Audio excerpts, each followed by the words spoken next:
बैठे हुए हैं, मृतक की पत्नी, उसकी माता, परिवार वाले, ये कैसी सरकार है? मैं आज इस सरकार को दोषी मानती हूँ। आज उससे ज्यादा मुझे तकलीफ हुआ, आते ही मैंने सुना कि यहाँ कलेक्टर महोदय आए थे, यहाँ के अधिकारी कलेक्टर साहब आए थे। उन्होंने क्या बोला कि नौकरी देंगे, बोला नौकरी देंगे लेकिन लिखित में नहीं देंगे। ये क्या मतलब रहा?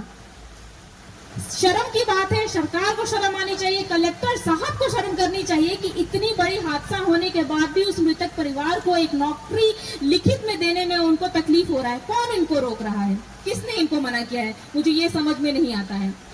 और मेरी बहन मुझे बताते हुए बहुत दुख हो रहा है, जो मैंने सुना है कि यहाँ के जो विधायक जी हैं, इनके पास जब आप लोग पहली बार मिलने गए, शायद 150 लोग आप सब मिलने गए, तो संदीप के लिए बहुत बुरा शब्द उन्होंने इस्तेमाल किया।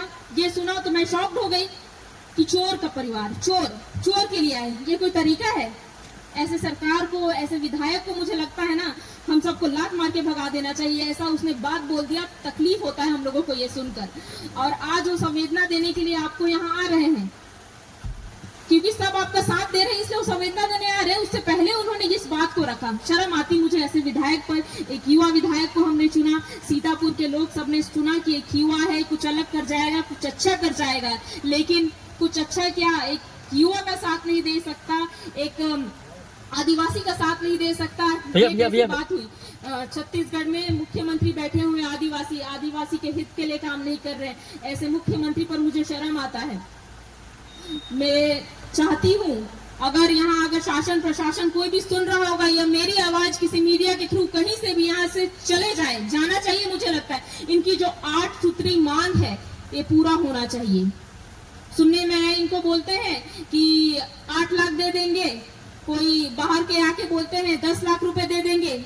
ये जान की कीमत इतना ही है क्या? मुझे समझ में नहीं आता।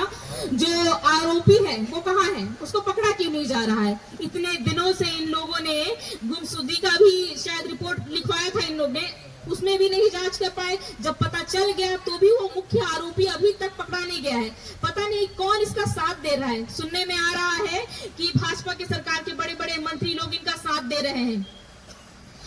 शर्म मुझे आ रहा है और मुझे बहुत दुख हो रहा है इस परिवार के लिए। मतलब मुझे खुद के लिए दुख हो रहा है। सरगुजा के लिए मैं प्रत्याशी रही, मैं यहाँ लड़ी, लेकिन आप ये मत समझिए मेरी बहन और मेरे साथियों कि मैं आप लोगों के साथ में नहीं हूँ। अगर मैं सांसद नहीं बनी, मुझे इसका कोई तकलीफ नहीं है, लेकिन मैं आप लोगों के लिए लड़ूंगी।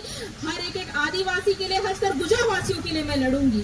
और ये लड़ाई सिर्फ एक आदिवासी का नहीं है। मुझे तो, मैं सबसे उम्मीद करती हूँ हर सरगुजा वासी इनका सहयोग करे, इनका साथ दे, इनकी लड़ाई में साथ दे और इनको इंसाफ दिलाए, और जल्द से जल्द उस मुजरिम को पकड़े और उसको कड़ी से कड़ी सजा दे। और सिर्फ उस मुजरिम को ही नहीं, मैं तो कहती हूँ उनसे जुड़े हुए जितने भी अधिकारी कर्मचारी हैं, सबके ऊपर कार्रवाई करनी चाहिए, सबको निलंबित कर देना चाहिए। इतना शर्मनाक हरकत उन्होंने किया है और इस पर उनको कार्रवाई करनी ही होगी, क्योंकि अब हम सब इस पे जुड़ चुके हैं और इस आंदोलन को हम यही नहीं रोकने वाले हैं। यह आंदोलन आगे बढ़ेगा, उग्र करना पड़े हम उग्र करेंगे, चाहे नाकाबंदी करना पड़े या चक्का जाम करना पड़े या आर्थिक नाकाबंदी, जो करना पड़े हम सब तैयार है। सर्व आदिवासी का टीम पूरा तैयार है। सर्व आदिवासी ने ठान लिया है कि इस बार हम हसदेव की लड़ाई को लड़ेंगे और अपने भाई की लड़ाई को लड़ेंगे और उनको इंसाफ दिला के रहेंगे।